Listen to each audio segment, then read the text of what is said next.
So in this next lesson, we're going to talk about the small dish tapas tradition of Spain. As you go around the Mediterranean, it seems every country has some small dish tradition, and likely the idea of tapas made its way to Spain with the Moors from North Africa. They enjoy meze, and when that idea came to Spain, they bumped into a little bit of a disconnect, and that was that Spaniards consumed alcohol where the Moors did not. Anyhow, we'll talk more, but let me begin by showing you one of my favorite tapas. This is called Bartender's Chorizo. And in the pan here, I have a couple of chorizo. These are pork sausages from Spain that are flavored with smoky paprika. And I've browned them and heated them through in a pan on top of the stove.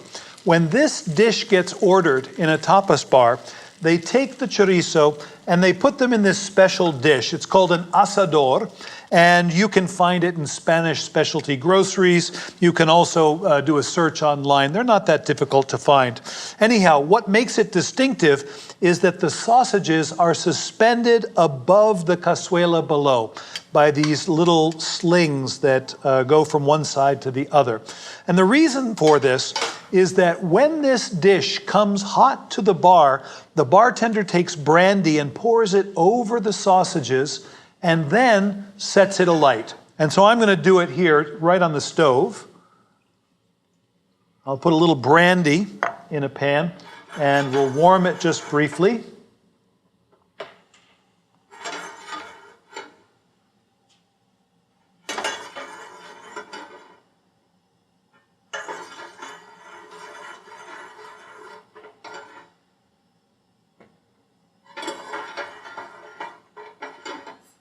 All right, so once the brandy is set alight, you bring it over and we'll pour it right over the sausage. Just like that. And when it arrives at the bar, imagine this sitting on a darkened bar and it's flaming away and the sausages are warming over the fire of the brandy that's burning below. And the smell of these sausages, it's pretty captivating to me. So imagine it filling the bar. And you get the opportunity not just to taste this sausage, but anticipate the taste of the sausage. So you turn it here, and little by little, they crisp up and warm. Now, it would not be uncommon to enjoy this tapas in a bar separate from a meal. And the beverage of choice would be sherry. Sherry is made in Spain. It's made in the area around Jerez, and you can hear in there the word sherry. And that sherry would be served side by side with the tapas. My understanding of the original tapas, or the origin of tapas, is this. At some point, there was a guest sitting in a bar drinking a glass of sherry, maybe with some almonds.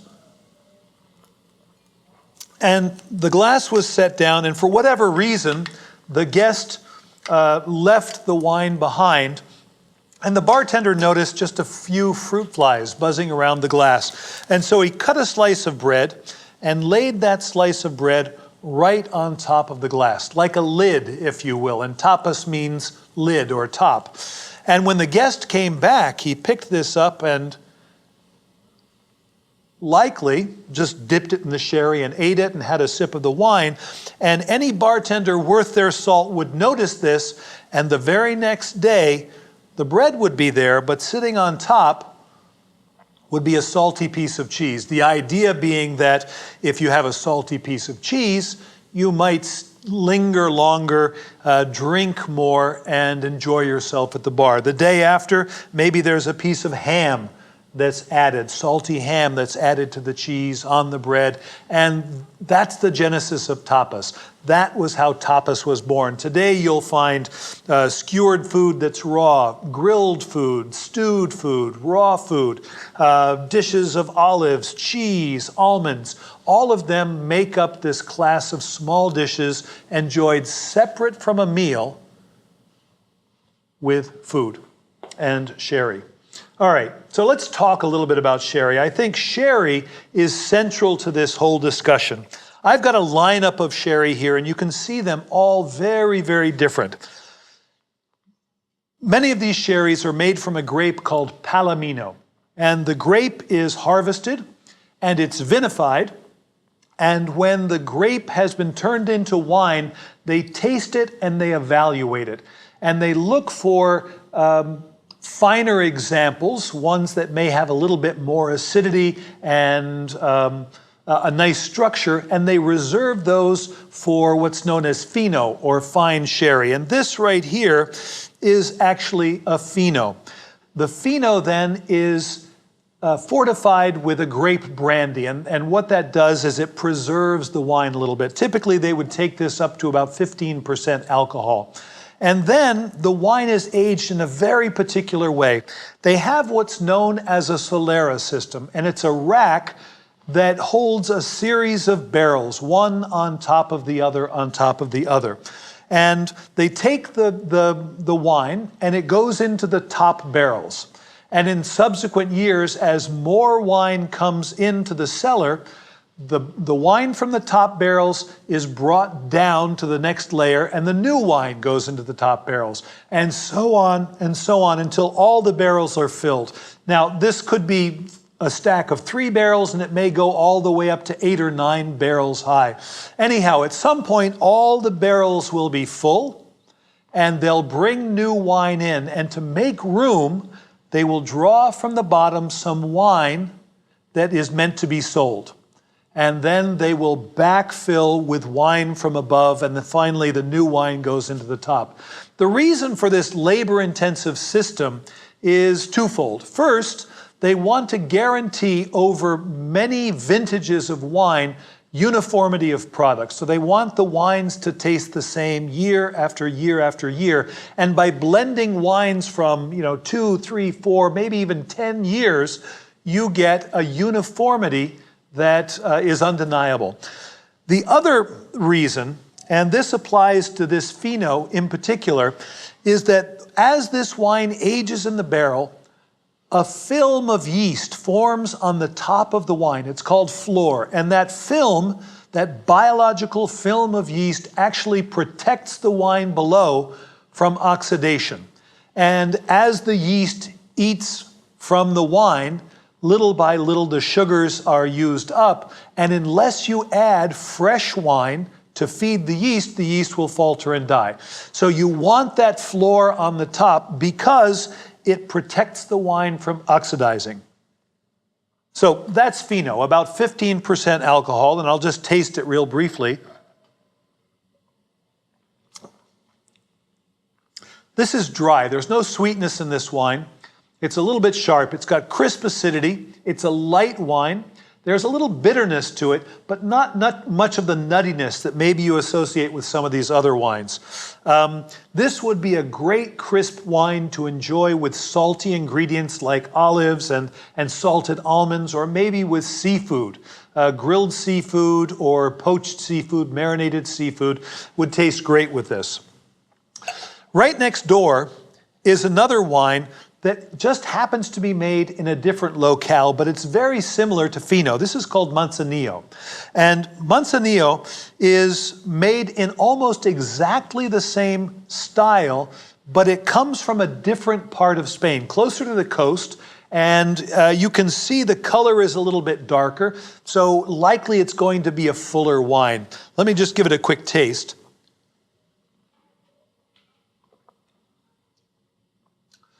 There's sort of a citrusy quality to this, kind of a green apple quality, if you will. And then many people believe because it grows close to the coast that you can taste sort of a briny sea salt quality to it. It's a fuller wine. So if this fino was good with marinated shrimp, then maybe grilling those shrimp would be more appropriate for a heavier wine like this. This is also protected by the layer of flor, so it's fortified to about 15% alcohol, and it goes through the same solera system, and it's protected from oxidation by that film of yeast. Now, next to these two is a wine called Amontillado, or a sherry called Amontillado. And in Amontillado, it may begin its life as a fino, or it may begin its life as a Manzanillo, but for some reason the floor falters. It dies off, and suddenly it's no longer protected by this biological film, and it now begins to age oxidatively, and that's the reason that you see that it is browned.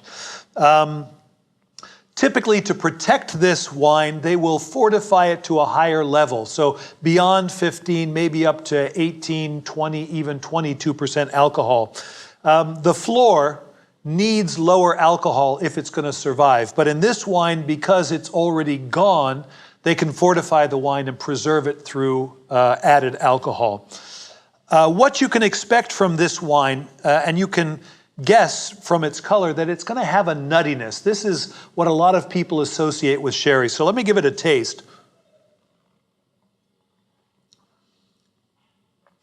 It's not quite as dry. It has this perception of sweetness anyways, and a wonderful nuttiness that might be the perfect thing to go along with these Marcona almonds. It's higher in alcohol, and it tends to be a rounder, softer wine, not quite so sharp as these two, the Fino and the Manzanillo.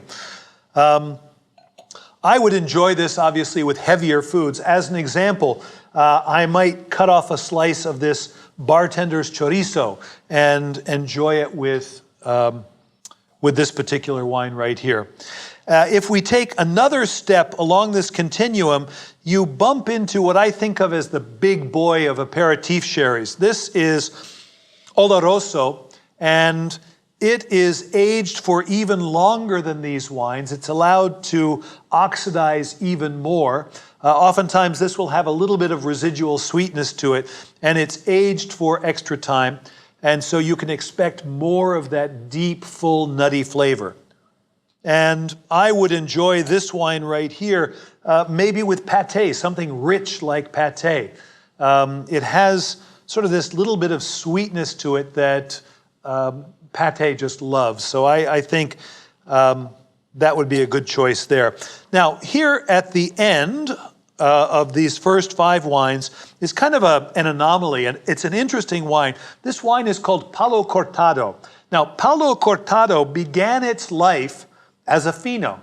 So it began its life with the floor over the top. It was only 15% alcohol, and for some reason, the floor in the first year or so faltered.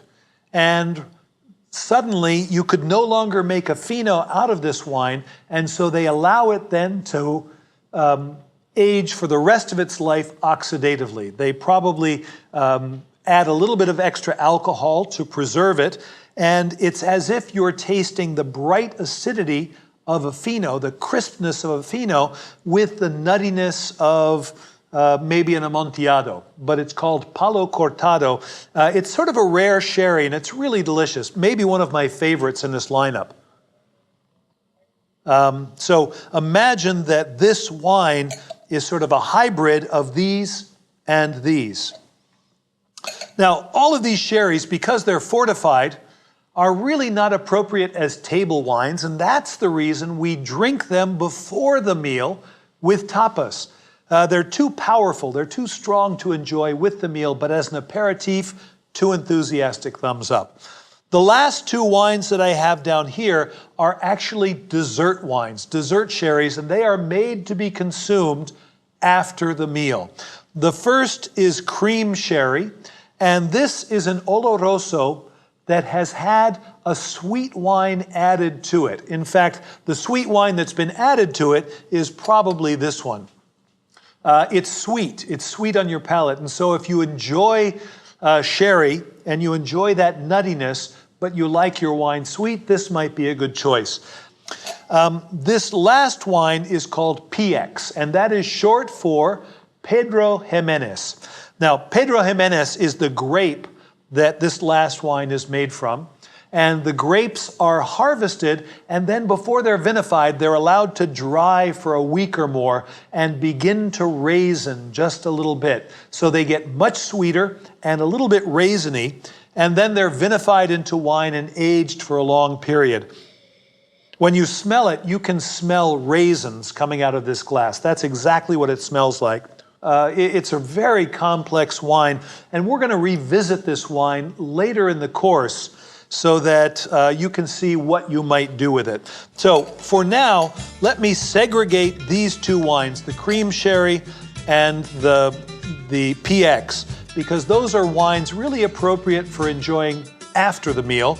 And these 5 right here are aperitif wines that are more appropriate before a meal.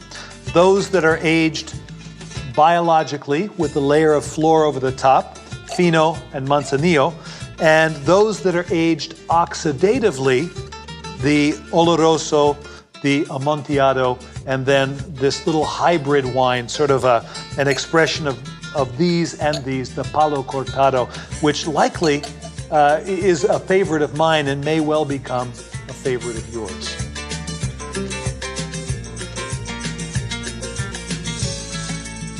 So oftentimes tapas are simple food, simply prepared. And so I'd like to show you 3 simple but delicious dishes that you can put together to create your own tapas spread.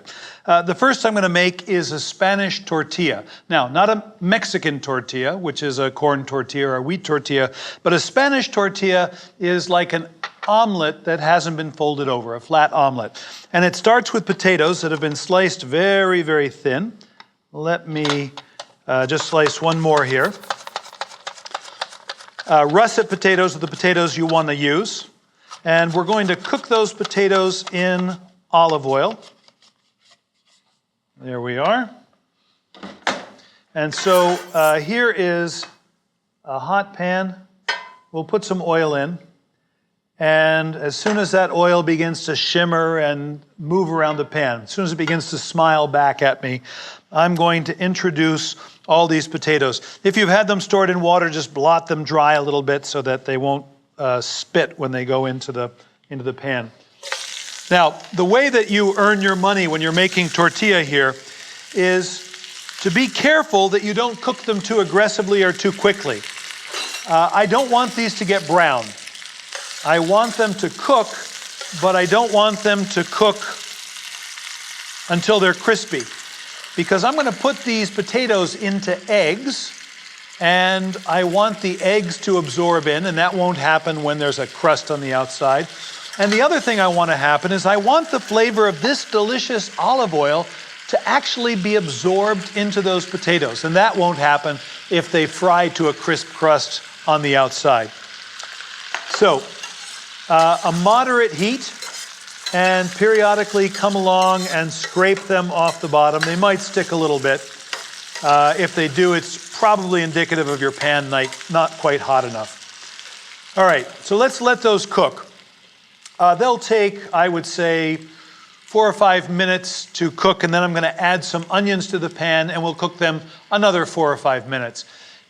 Best possible outcome is that the potatoes are tender, and if that means they fall apart a little bit, so be it. Better that they should fall apart than they should be crunchy and inhospitable. While these are cooking, let me go ahead and show you another simple tapa. This one draws its inspiration from your supermarket, where you go and you can find olives that are stuffed with garlic, with jalapenos, with cheese, with blue cheese, with pimento. And some enterprising Spanish chef said, why should I let someone else decide what to stuff my olives with? So here are some olives right here. They're pitted, and I'm going to cut these open, not all the way through, just the top.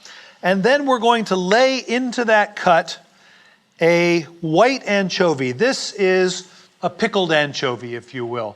It's been cured and then soaked for a little while in olive oil and white wine vinegar. On top of the white anchovy, I want to put some roasted pepper.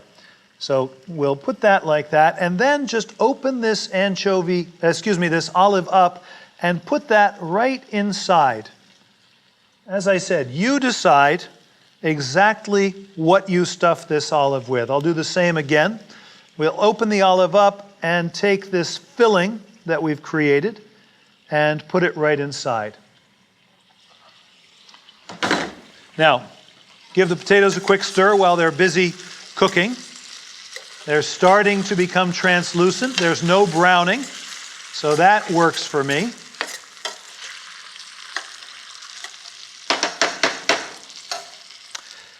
Next, I want to make a quick little dressing to go on top of those stuffed olives.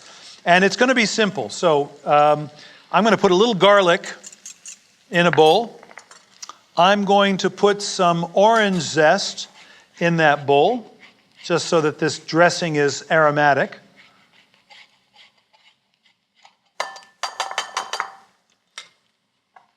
And then just a splash of sherry vinegar and a little bit of olive oil, salt, and pepper. And that should be enough. It doesn't take very much. The olives, the anchovies, the roasted peppers all taste great on their own. So, and just test to make sure we're happy with the flavor. And then we're going to spoon this right over the top.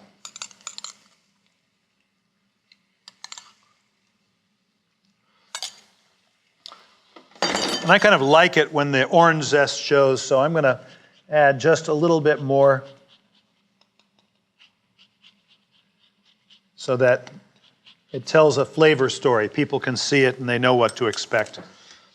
All right, this one is done. I'm going to introduce the onions to this pan, and we'll let those onions cook while the potatoes finish cooking.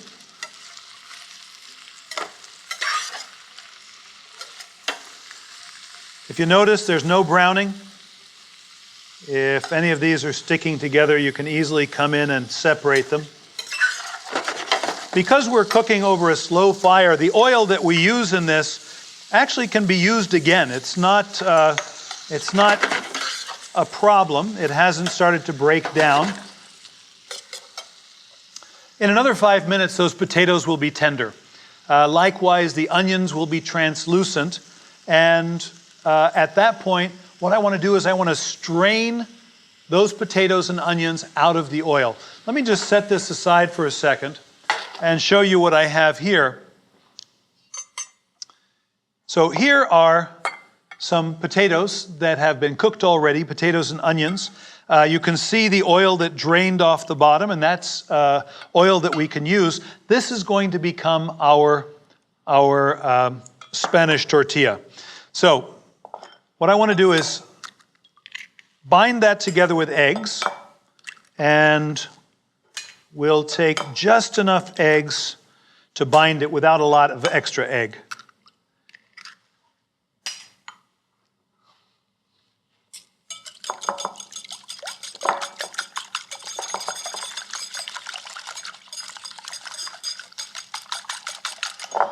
I want to season the eggs, just as though you were making some scrambled eggs in the morning. So make sure the seasoning goes in there.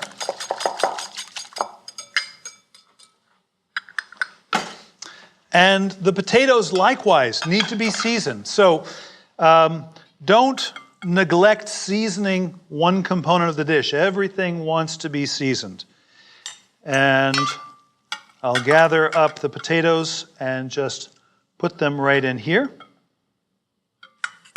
These potatoes can be cooked ahead. It's actually beneficial to let them cool a little bit, because if we want the egg to absorb into the potato and we add the potatoes hot to the eggs cook on the outside immediately, and that is not the outcome we're after. So make sure that all of the potatoes are nicely coated with egg. And we'll put a pan on the heat. I want to turn it up.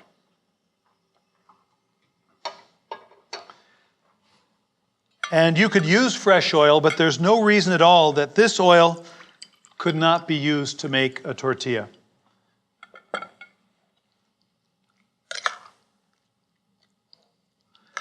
There should not be a lot of liquid egg floating to the surface here. It should be mostly Mostly potatoes and onions that have been cooked in a really delicious olive oil that flavor this dish. If you are not too squeamish to do it, I would just check the seasoning one more time so that you know that the finished dish is going to taste the way you like. And then we'll come over and I want to add some oil to this pan.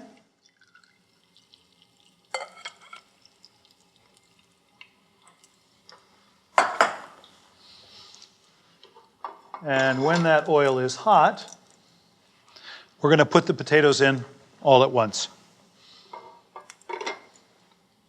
Here we go. I'm going to make a thin tortilla because I know it will cook more quickly. If you've got the time, you can make it a little bit thicker.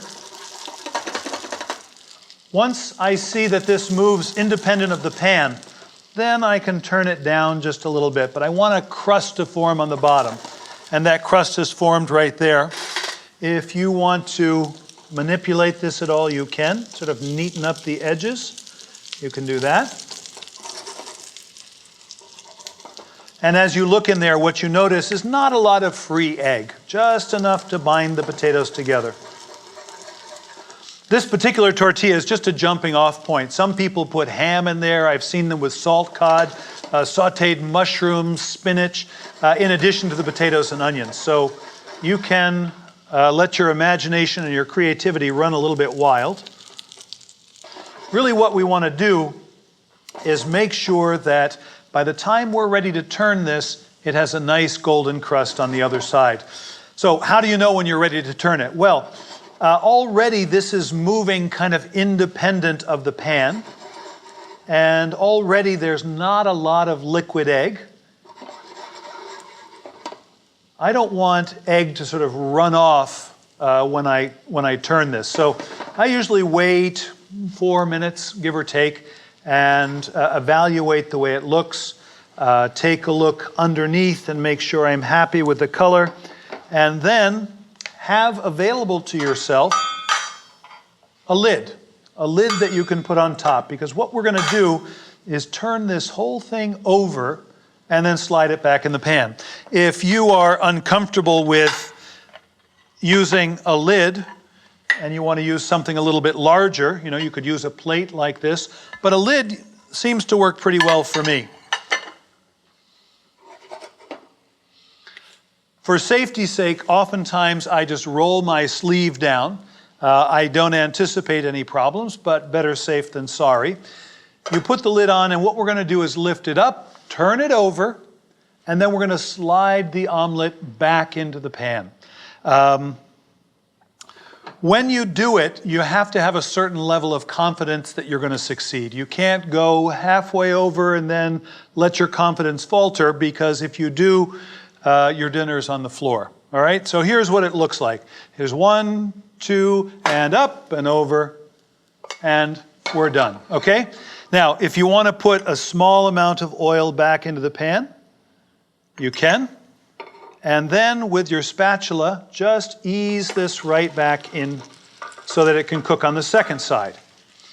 And while the liquid egg on the bottom side has not quite cooked, I like to take a spatula and just shape it so that it has an attractive kind of uniform look to it. Just tuck the edges underneath, if you will. This will be ready and cooked on the second side probably within 2 minutes. So what I'm going to do is show you one last tapa before we plate this up. And this is kind of a fun one too, and it's also very simple to do. These are Padron peppers, and they're becoming very, very popular right now. The nature of these peppers is that as they mature, they get a little bit spicy. And if you can harvest them small, then they won't be too spicy. But if you let them get too big, then they will get hot. Sometimes they're called roulette peppers because every 8, 10, 12, you'll get one that's a little spicy. And the tradition is that if you get that pepper, you're the one who buys the next round Anyhow, we're going to saute these really hot to blister the outsides and to soften the flesh just a little bit. So get a pan nice and hot. Get some olive oil into that pan. And when that oil begins to creep in the pan, and I know it's hot, then I'm going to introduce the peppers. You might even wait for the first wisp or two of gray smoke to come off this pan. While that's heating up, you can evaluate the texture and the doneness of this just by giving it a little poke, and it should be firm. I'm going to turn off this pan, and we'll let the residual heat of that pan just bring this to completion. So there's some smoke coming out of this pan. In goes our padrones. I'll turn it down just a hair. And really what you want to do is blister these. And you'll see very quickly the skin will blister a little bit.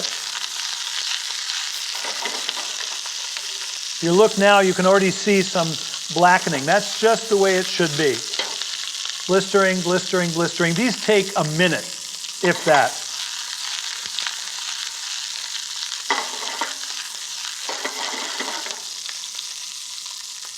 A lot of it depends on how hot your stove is, but these go pretty quickly.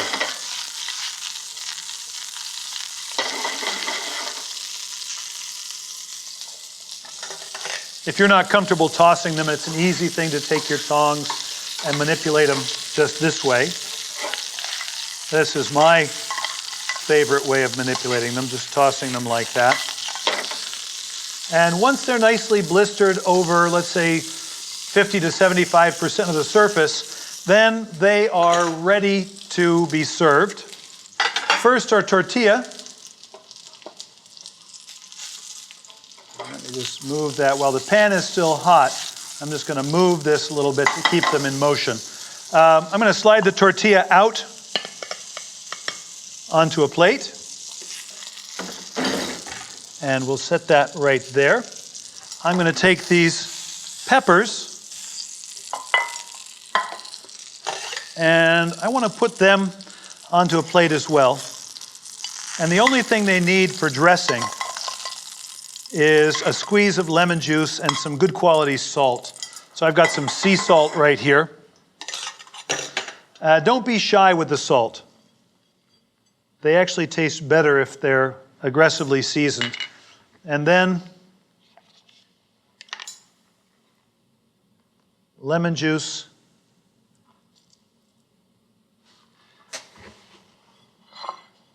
Padron peppers are done. With the tortilla, oftentimes I will serve a little bit of garlic mayonnaise. And if you want to dress it up a little bit, it's an easy thing to do, to just take and tuck some parsley in here around the edges. I would say that a tortilla like this, you might cut into, let's say, 8 small slices. So this could easily be a nice tortilla, a nice tapas spread for 8 separate people, along with a glass of sherry. I think this is a great way to begin a meal, or before a meal.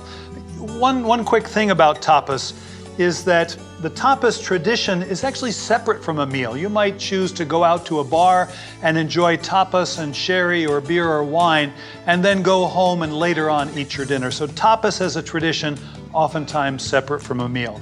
Anyhow, salud.